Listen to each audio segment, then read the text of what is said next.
Ladies and gentlemen, good day, and welcome to the ABS Marine Services Limited H2 FY25 earnings conference call hosted by Kiran Advisors Private Limited. As a reminder, all participant lines will remain in the listen-only mode, and there will be an opportunity for you to ask questions after the presentation concludes. Should you need assistance during the conference call, please signal the operator by pressing star, then zero on your touchtone telephone. Please note that this conference is being recorded. I would now like to hand the call over to Ms. Chandni from Kiran Advisors Private Limited for opening remarks. Thank you, and over to you. Thank you, Ryan. On behalf of Kiran Advisors, I welcome you all to the conference call of ABS Marine Services Limited. From management team, we have Captain Jeevan Krishnan Sanjeevan, who is whole-time director, Mr. Anantha Narayanan, Chief Financial Officer. Now, I hand over the call to Captain Jeevan. Over to you, sir. Hi, good afternoon, ladies and gentlemen. I'm Captain Jeevan Krishnan Sanjeevan. I'm the whole-time director from ABS Marine Services Limited. It is a pleasure to welcome you all to ABS Marine Services Limited's inaugural earnings conference call. Thank you all for taking the time to join us today as we present the financial and operational performance of the company for the second half and the full year of FY25. We are especially pleased to address you following our recent listing on the NSE Emerge platform, which is an important milestone in our corporate journey. Before we proceed, we would just like to put a disclaimer that we are not forecasting the market trends, as we are only giving our views since our business shipping is always having uncertainties. To give you a company overview, let me begin with a brief introduction to ABS Marine Services. Founded in 1992 in Chennai by Captain P.B. Narayanan and Ms. Srilata Narayanan, ABS Marine has evolved into one of India's leading integrated maritime service providers. Over the past 3 decades, we have built a robust and diversified platform spanning 4 core verticals, which are ship management, vessel ownership, marine services, and port services. We currently manage a fleet of 36 vessels, out of which 7 are owned vessels and 1 long-term chartered-in vessel, serving diverse operations across offshore energy, oceanographic research, port operations, and coastal logistics. Our operations are anchored by offices in Mumbai, Cochin, Kakinada, and Singapore, and executed by a committed team of over 2,000 seafarers and 55 shore-based professionals. Our clientele includes Government of India institutions, public sector undertakings, global oil field service providers, and major port authorities. We are fully compliant with the Director General of Shipping regulations and certified under ISO 9001, 14001, and 45001, reinforcing our commitment to safety, environmental stewardship, and operational excellence. With a legacy of trust, a younger fleet profile, and an expanding footprint, ABS Marine is well positioned to support India's growing offshore and maritime infrastructure while delivering long-term value to all the stakeholders. To go through the FY25 performance highlights, FY25 was a landmark year for ABS Marine, marked by robust growth and strategic milestones. We secured over 350 crores in long-term contracts, including a 102 crore contract for 3 years from ONGC, 197 crore agreement with Schlumberger Asia Services for a DP2 well stimulation vessel, 27.97 crore contract from ONGC again for our recently acquired vessel Ocean Diamond, 20.6 crore charter for Emerald with Alpha Logistics, a 10.23 crore 5-year patrol boat, new build patrol boat contract with Chennai Port Authority, a 7 crore fire tender services contract with Visakhapatnam Port Authority.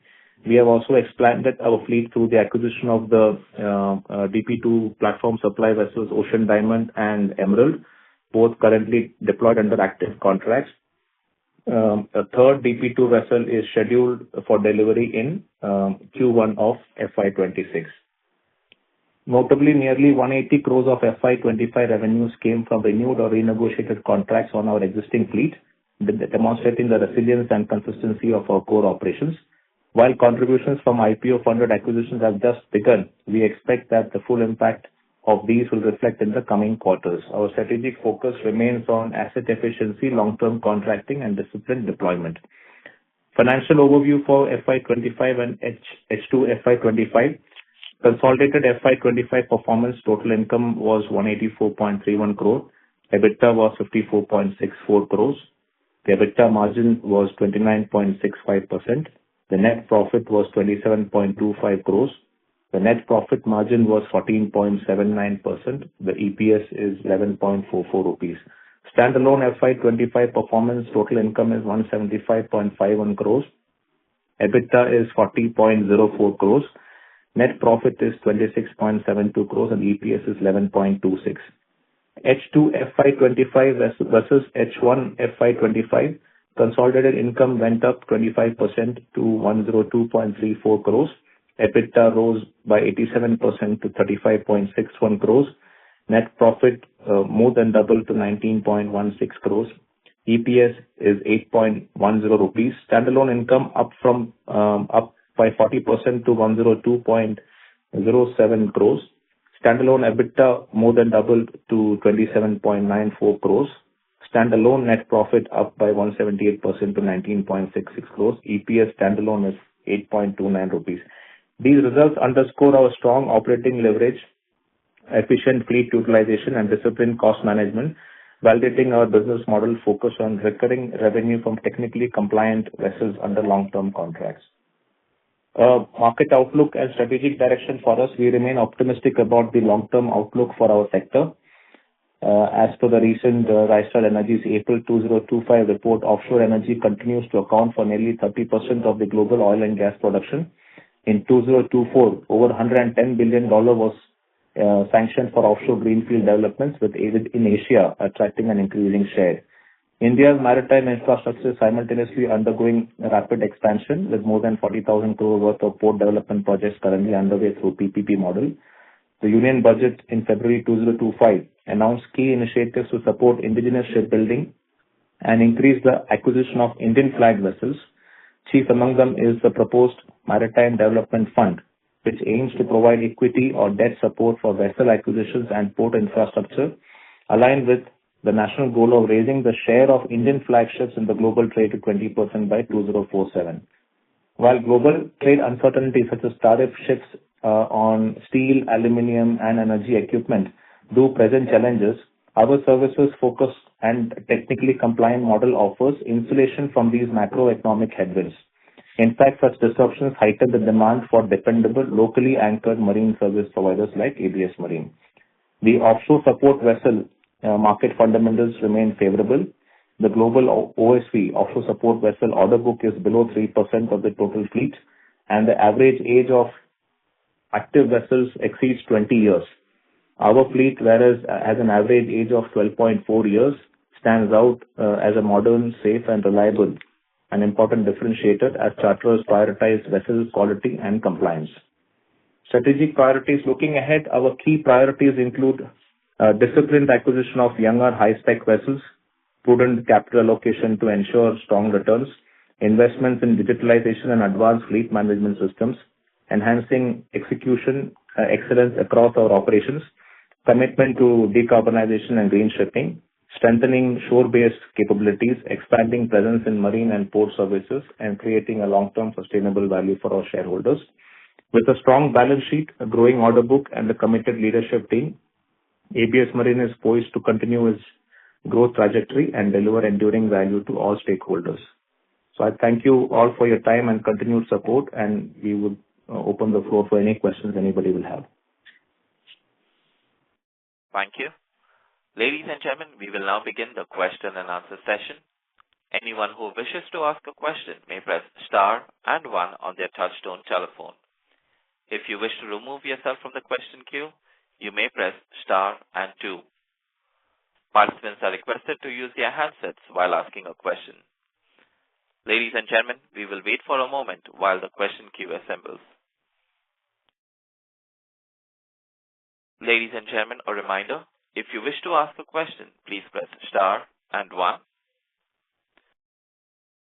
We take the first question from the line of Prince Chaudhary from Pink Wealth. Please go ahead. Hello. Hello. Hello, Mr. Brian. Good afternoon. Yeah. Good afternoon, sir. Congratulations for the good set of numbers. Thank you very much, sir. And sir, my question is that, for our existing ships, are we going to see any contract renewal in the coming years, like in this financial year, FY26? Yes, sir. I think for two of the ships which we recently acquired, that is what we mentioned, the name as Diamond and Emerald. Thereon, we immediately after acquisitions, we put them on short-term contracts, and we expect them to put them on long-term contracts towards the end of this year, sir. So we will see a revision in price for those two vessels. And sir, what are the charter rates for those two ships? Is it like same, or like have we seen any dip in prices compared to our last contracts for the existing ships, if we compare it? From the short-term contracts that we are currently having, we expect the prices to be slightly elevated for the long-term contracts, sir. So for the long-term contracts, which these two ships will go in the coming time, so we are gonna get a good rate. Like I mean to ask, like, are we gonna get a charter rates will be comparable? Like, which are those ships like ABS Rohini, ABS Dhruva, so ABS Anoki. So are we seeing any dip in charter rates, or the charter rates are like strong? Just wanted to know that. So the ships that we acquired, sir, are platform supply vessels, DP2 platform supply vessels. So in the marine logistics sector, they are at the top end. So we are expecting and we hope that the charter rates for these two vessels will be much elevated than the vessels that you mentioned, like ABS Anoki and all, which are smaller supply vessels, sir. Okay.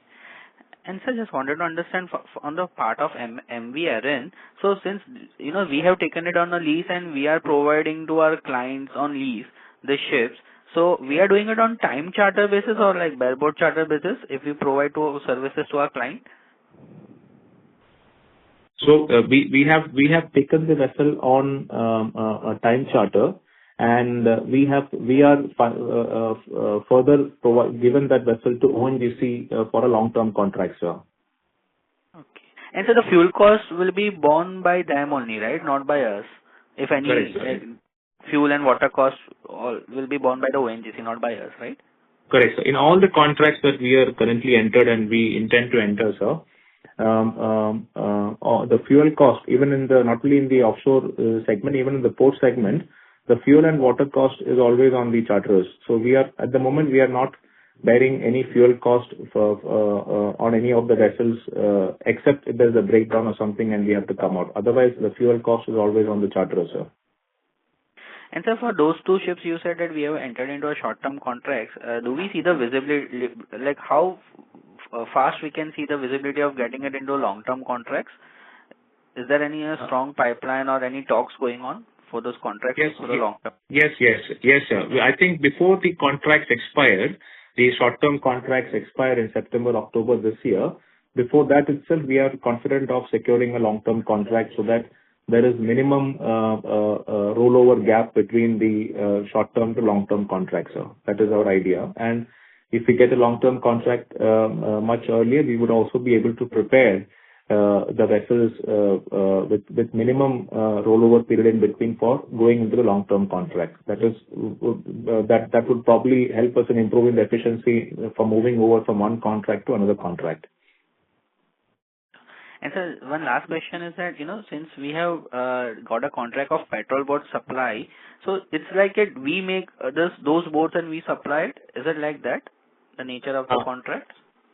Yes, correct, sir. So the port comes out with a tender, rather came out with a tender, where under this Make in India scheme of government, we have to build the boat with maximum local content and deliver the vessel to the port. So they give 1 year time for us to build the boat and give it.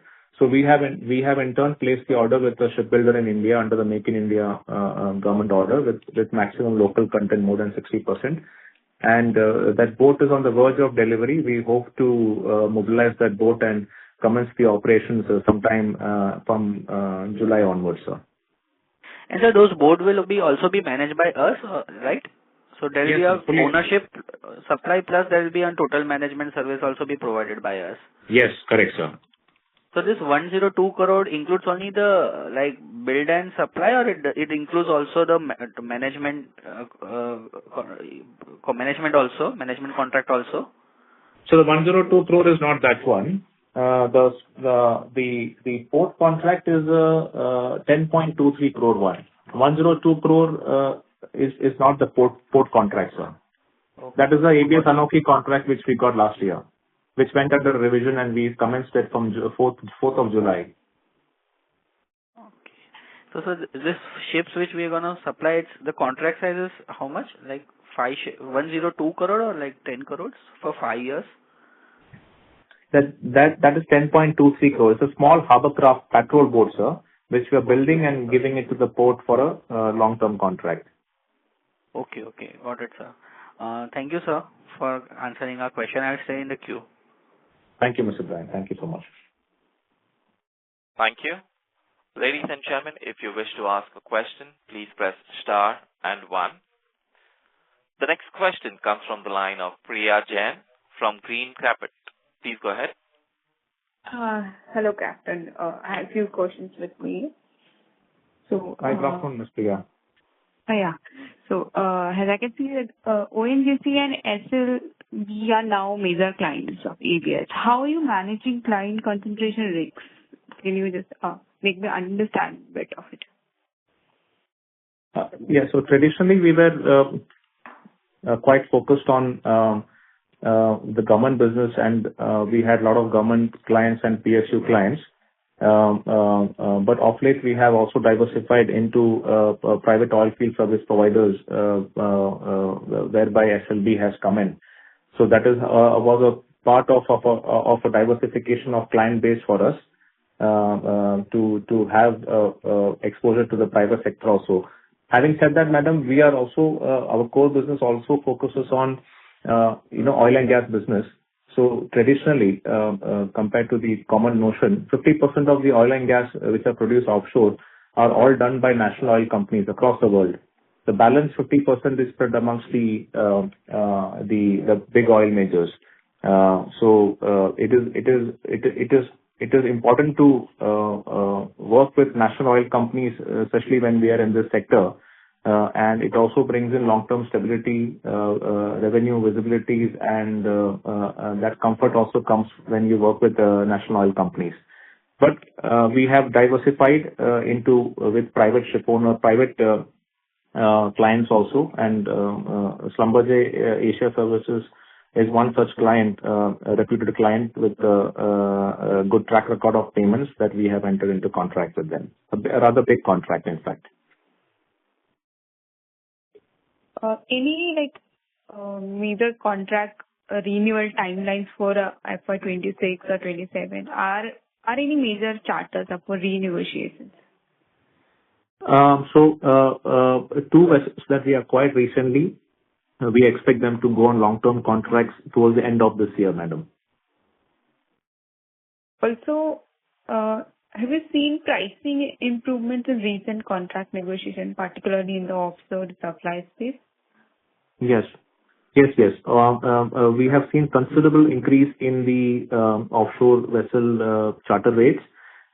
It is primarily happening because of a very tight supply in this section, because of years of depressed markets where there has been no new building activities, and the number of vessels, younger vessels which are available, compliant vessels which are available, have come down significantly. And whereas the demand has also picked up. So this is a market which is favorable for the ship owners, and it is going to continue like that for a few years to come, till there are more new buildings and more vessels coming into the market, which will take quite a bit of time to happen. So we can expect a good top line next quarter. Yes, we anticipate an improvement in our top lines in next year. Okay, so are there any active bids or tenders you are currently participating, which can Yes, be meaningful? Yes, we are expecting. Yes, we are working on acquiring one more vessel, which will be tied up with a contract that we hope to close it. All going well, we'll be able to close it this month. And we are expecting few more contracts and tenders, not contracts, tenders to come out from oil majors, where we wish to participate with our ships and go for contract renewals for these two ships, particularly the one which we bought recently. Good to hear, sir. That's it from my side. Thank you. All the best. Thank you, Ms. Priya. Thank you. Thank you. The next question comes from the line of Ishan, an investor. Please go ahead.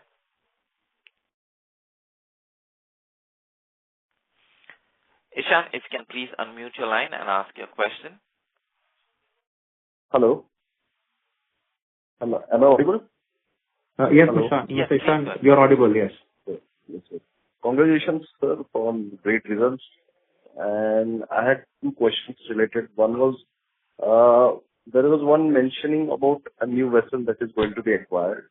So how is what would be the capital required for it, and how is the company going to procure the capital for that? And one more was that there was recently too much fluctuation in the crude prices.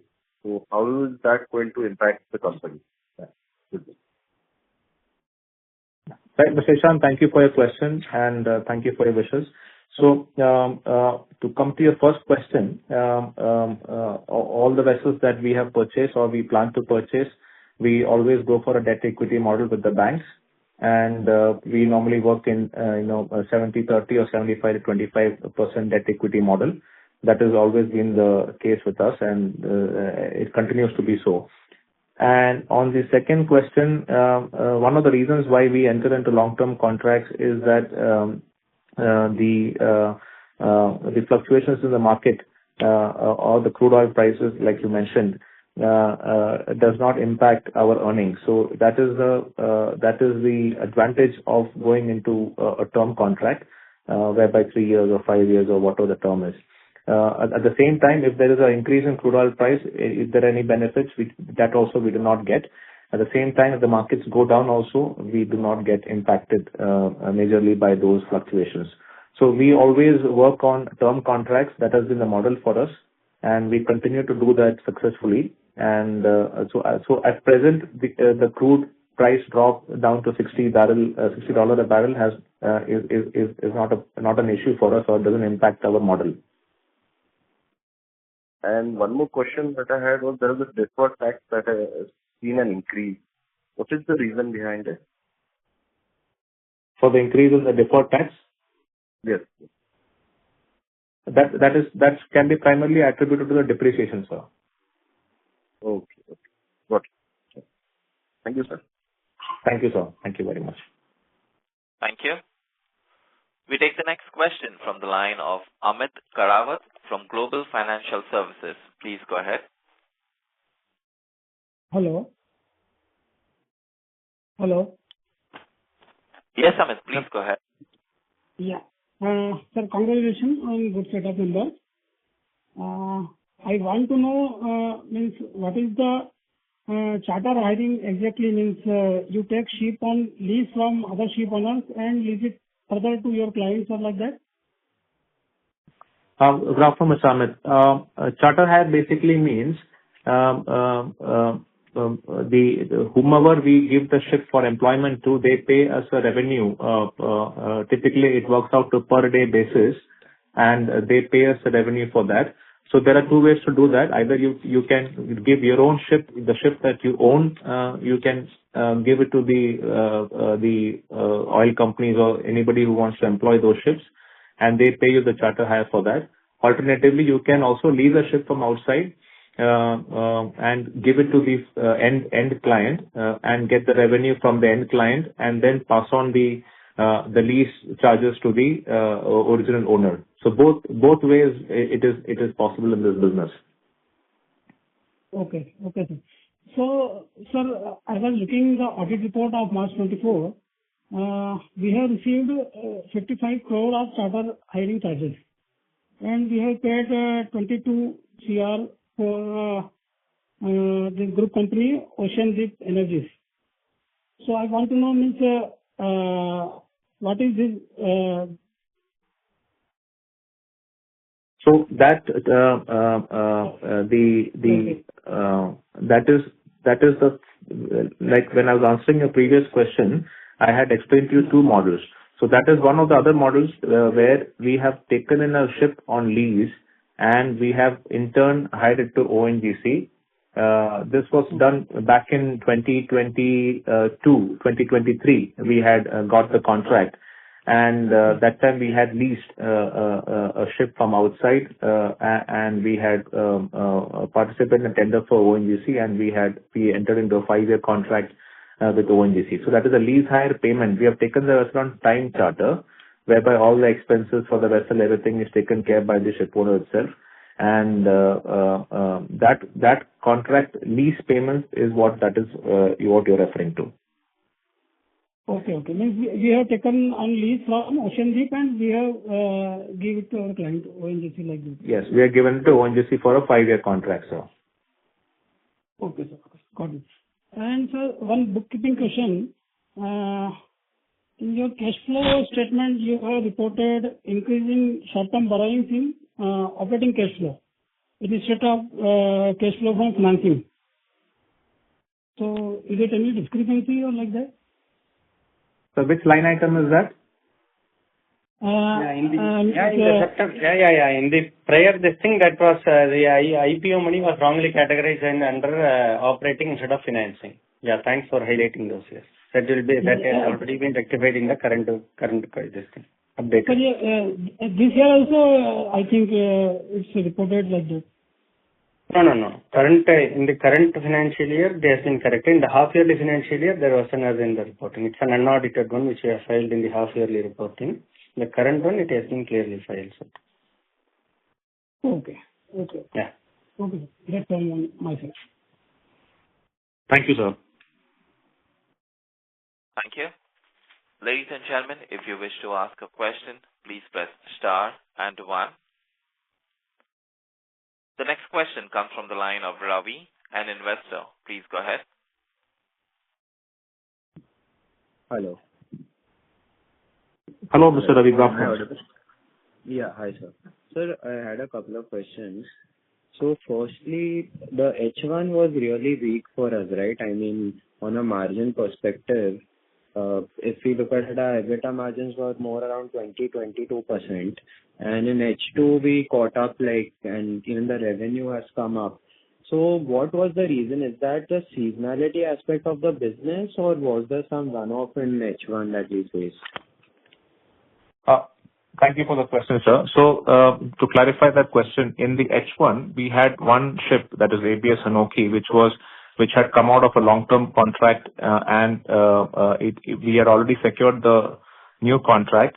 But in the new contract, it required that all the vessels should be DP2 as per the new contractual requirements of ONGC. So, the 3 months of the first quarter of the previous financial year, we were upgrading that vessel from DP1 to DP2. So that vessel then commenced earnings only from the 4th of July. So that was that 3 months of the period where the ship was getting upgraded was reflected in the first half yearly earnings. And secondly, one of the other vessels, Celestial, had finished the contract with ONGC, a long-term contract. It completed in the month of late August. And then we secured the new contract, which is what we mentioned as the 197 crore agreement, which we have signed with Schlumberger Asia Services for a renewed contract. And that new earnings, which were at more than double the previous earnings, started from October the previous year. So that was not there in the first half.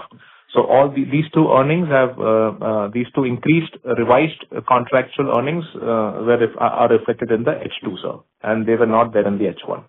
It was not attributed to the seasonality because our business is not linked to the seasonality. If by seasonality you meant a monsoon period or anything like that, no, it is not related to seasonality, sir. Our business model on our contracts are round-the-year contracts, and they are not monsoon-based contracts, sir, which many of the operators have.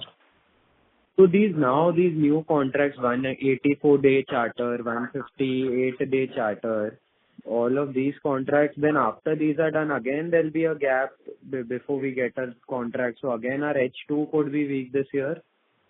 No, that will not happen, sir. So, that is the reason why we have, when we are reporting, we specifically mentioned that they are DP2 platform supply vessels. ABS Anoki was one of our older existing vessels from 2015 onwards. So that was originally a DP1 vessel, which we had to upgrade to come up to all the new technical requirements. Now, any vessels which we are procuring, we are only taking on board DP2 vessels. So we don't have to do this upgrade where we have to go out and do the upgrade and come back. So we do not forecast or foresee any such long breaks for these vessels to transition from the short-term contracts to long-term contracts, sir. And this 197 crore order, what is the timeline for this order?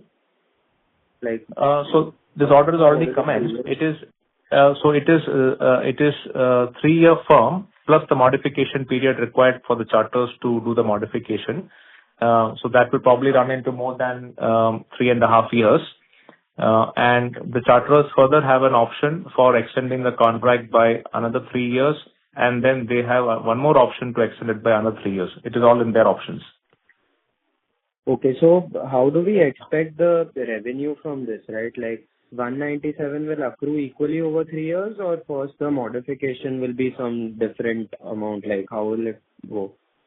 So 197, actually, when we complete the contract for the first 3 years, it may actually turn out to be more than 197 crores. Actually, it may be much more than 197 crores. Okay, so that's around 50 crore per year at least, minimum. Roughly, sir. Okay, so this has commenced. When has this commenced? October 2024, November 2024. Okay, so the impact of this has already started in our H2, right? Correct, sir. That's right. So what are the margins on these orders? For this 197 crore order, then this 28 crore charter, 21 crore charter, what kind of margins are we looking at? So, you are asking vessel-specific margins or? Yeah, vessel-specific or even contract-specific. The EBITDA margin, what are we expecting?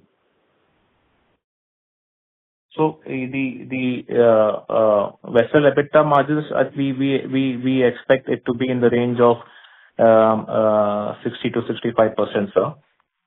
In that range it should be. EBITDA margin? EBITDA margin, yes. For the vessel. Currently our EBITDA is just 33%, right? Correct, sir. So you are saying comparable to that 33, it could be 60 to 65% on these new contracts. Correct, sir. But why? What is the reason for this such a huge jump? Is it the charter rates or how is it Because of charter rate revision, sir. Oh, okay. So sir, if we look at it, right, 100 crore H2, H2 was 100 crore, 47 crore worth, you've written 184 days, right? So in this year in H1 itself, we can expect a revenue of 150 crore, right? With improved margins. That is a possibility, sir. 135 to 140 crores in that range is a possibility, sir. Yes. In just H1, right, this year? That's right, sir. Okay. And sir, on a PBT level also then, we can assume the similar accretion, right, on the margin front? The PBT level also, we hope that it translates into PBT level also, sir. But, we have to wait and see, because we have to see also how the new vessel addition comes in, when it comes in, and when it starts kicking in. That also we need to see. So exactly, we are not able to forecast, but that is our expectations, and we hope to achieve that, sir. All going well. Yeah, because it does. Okay, got it. So next question is on this, right? What is our segment-wise revenue breakup on ship management, on the owned vessels, on marine services, and on port services? Approximately in FY25, what would that be? Broadly speaking, sir, from the owned vessels and leased-in vessels, in 23-24, we were having about 40% of revenue coming from the ship owned and the leased ship businesses, and the ship management business and the port services altogether was contributing about 60%. Now that we have bought in the assets from the IPO proceeds and everything, in 2024-25, we hope that we are assuming that the earnings from the ship owning business will go up to 55 to 60%, and correspondingly, the ship management business will probably come down to will be in the range of 40%, sir. Okay. And so this debt, right, 178 crore debt, what is the average like finance cost? Like, is it 10% or is it higher or lower? We work in the range of 9.5% or lesser, sir. Okay. Okay. So this year our finance cost could be close to 18 to 20 crore, right? In this financial year. For the 26-27 you're asking? No, FY25-26? Yeah. Yes, right. Yeah. So with the current two vessels, yes, it should be in that range. If we acquire, if the third acquisition also, we are planning one more. If that also comes through, we expect that number to go up slightly, sir. Okay. And the gross tonnage on that one also will be around 2,000 tons, or will that be higher? Gross tonnage will be, I think, around 3,000 to 4,000. We expect, sir. Maybe 4,000. Oh, that will be a larger one, so. Correct, sir. Correct. And our current fleet, right, like the two new acquisitions were 2,400 tons each. The current fleet is like what average? You mean to say gross tonnage wise, sir? Yes. So gross tonnage wise, two ships, I think, three of the vessels, the two owned ships will be in the range of 4,000. The leased-in vessel also will be in the range of 4,000. The two new acquisitions will be in the range of 2,000 to 3,000. The old, the Anoki that we have, I think is in the range between 1,500 to 2,000 tons, sir. So average, if you want to take an average, I would say it would probably be somewhere in the range of 2,750 to 3,000 range, sir. Okay. And so last question, this presentation, Rohini, Dhruva, Dhanika, these three ships, we can't see too much revenue. Like, I don't know why that is happening. Like because they are actually, the revenue, they are actually small harbor crafts which operate only in the port sector. And they are harbor crafts which work in the Chennai port and the Kamarajar port sector, sir. So they are engaged on a much smaller contracts compared to the offshore oil and gas contracts. And it is one of the port services that we do under our one of the verticals that we do, sir. Okay, understood. So, okay, fine, sir. Thank you so much. That was it from my side. Thank you, sir. Thank you. Thank you. Ladies and gentlemen, in the interest of time and fairness to others, we request you to restrict to 2 questions per participant and rejoin the question queue. The next question comes from the line of Sahil Raj from Samdaria Capital Ventures. Please go ahead. Am I audible? Hello? Yes, sir. You're audible, sir. Good afternoon. Good afternoon, sir. So, one small request, and I don't know if it has been already been asked. Are we going to release quarterly updates or maybe one-page summaries going into FY26? Is that a possibility?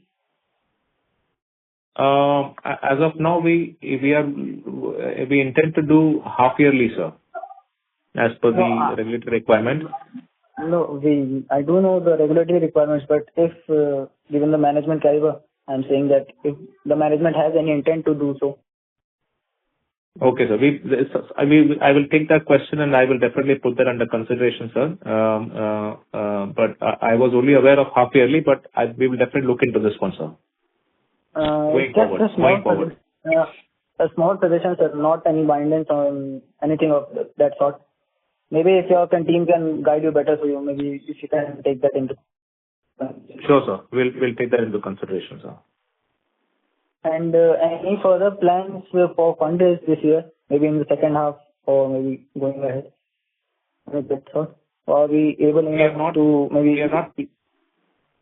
We are not planned anything at the moment, sir. At the moment, we are focusing on completing these acquisitions that we are doing and done, and we would like to first put them into the long-term contracts because 3 acquisition is big, and we would like to settle the operations and bring these revenues into track before we work on the next acquisition, sir. But it is important to have a settling period in between also. All right. That was my question. Thank you very much. Thank you, sir. Thank you. The next question comes from the line of Anil Kumar Sharma, an investor. Please go ahead.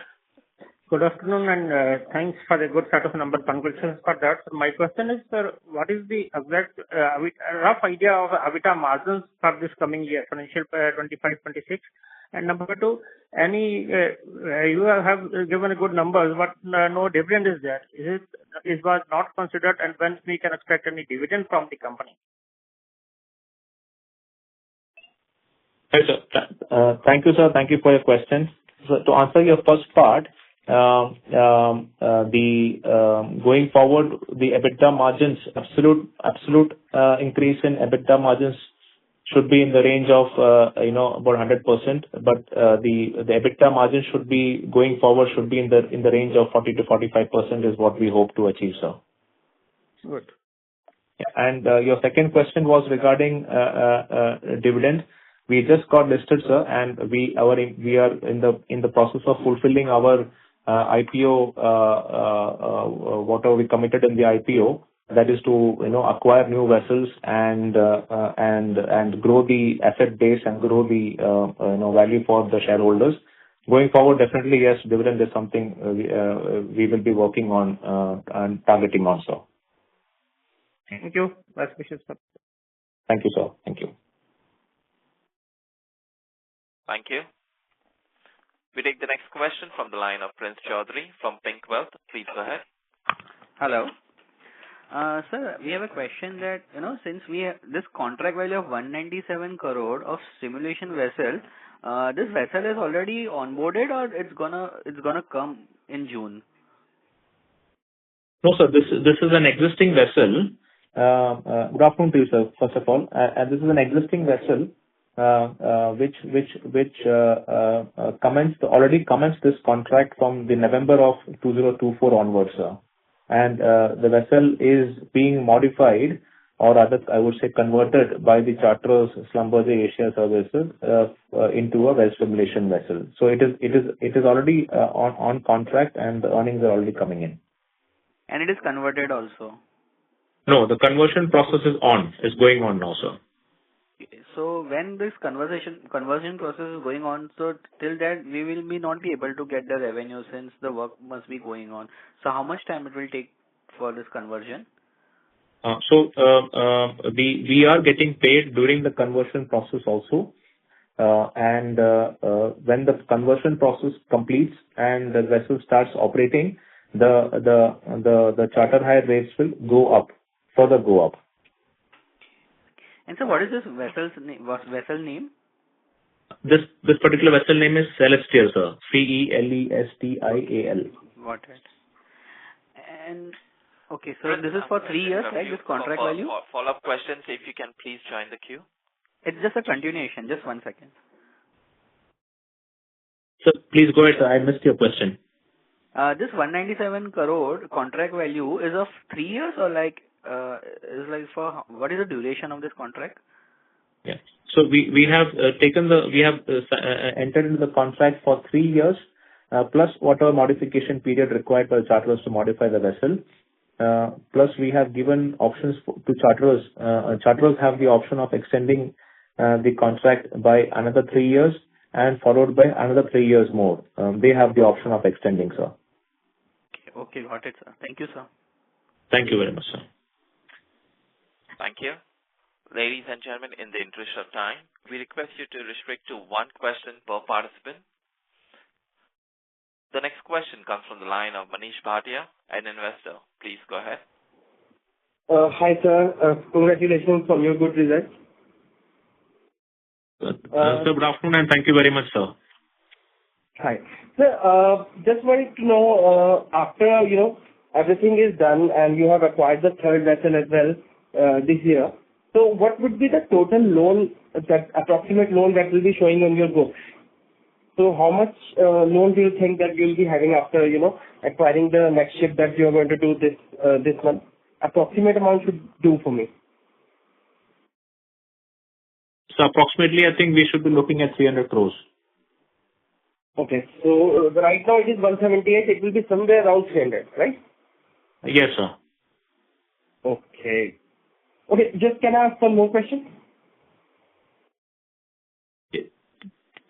Okay. Yes, sir. Please go ahead, sir.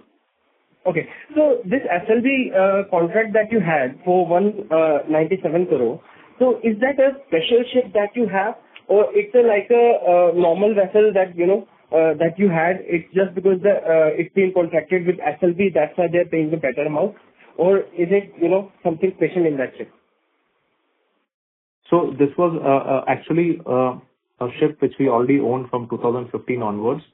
It was originally a DP2 multi-purpose supply vessel, platform supply vessel, and SLB has taken this vessel for the purpose of well stimulation operations, for which they have in turn a contract with ONGC. So they have taken this vessel and they are modifying this vessel at their cost and time, and they're converting this vessel into a well stimulation vessel. The process is ongoing now. Once that is completed, SLB will deploy the vessel in the Indian oil fields, and they will service ONGC, and vessel will continue to operate for a period of 3 years from the commencement of operations. Thank you. We take the next question from the line of Ravi, an investor. Please go ahead. Ravi, if you can please unmute your line and ask your question.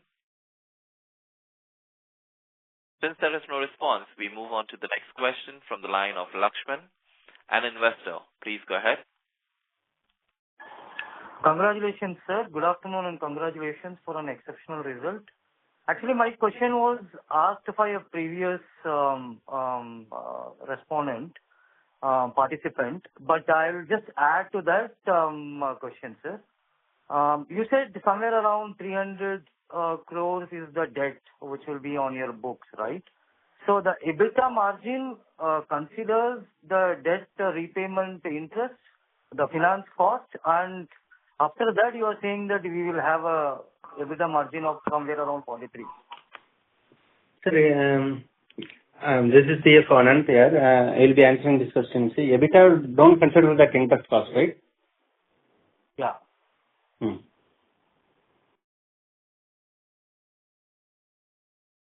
EBITDA margin doesn't consider the interest cost, sir. Yeah. Agreed, sir. Agreed. Yeah. Thank you. Yeah. Thank you. We have follow-up questions from the line of Manish Bhatia, an investor. Please go ahead. Sir, it's just a question about, I understand that, many things have happened after the IPO, and share price is something which management cannot control. So, markets are irrational, and, some policies from SEBI has been very harsh on SME of late. So, what I wanted to know, this industry for shipping, especially GE Shipping as well, gets a very low PE of 5. So is it because of the cyclical nature of shipping business, or do you think there can be other reason as well? So so good afternoon and thank you for your question. The primary risk in shipping is that shipping is a very cyclical business. There's always cycles of boom and there's always a cycle of lows. So that could be one of the reasons for GE Shipping's PE, but I do not know much about GE Shipping's PE and the numbers. But having said that, we focus on term contracts primarily to not have the cyclical impacts coming on to us. That is the primary reason for entering into term contracts, and that is the model that we are following here, sir. So that, even during the course of the tenure of the contract, if there is a low cycle, that particular contract doesn't get impacted by it, sir. Okay, got your point. Thank you. Thank you, sir. Thank you. Ladies and gentlemen, if you wish to ask a question, please press star and 1. Since there are no questions, I now hand the conference over to the management for their closing comments. Chandni, please go ahead. Yes, thank you everyone for joining the conference call of ABS Marine Services Limited. If you have any queries, you can write to us at research@kirinadvisors.com. Once again, thank you for joining the conference. Thank you, Captain Jeevan. Thank you, Ananta, sir. Thank you, madam. Thank you, everybody. Thank you very much. Thank you. On behalf of Kiran Advisors Private Limited, that concludes this conference. Thank you for joining us, and you may now disconnect your lines.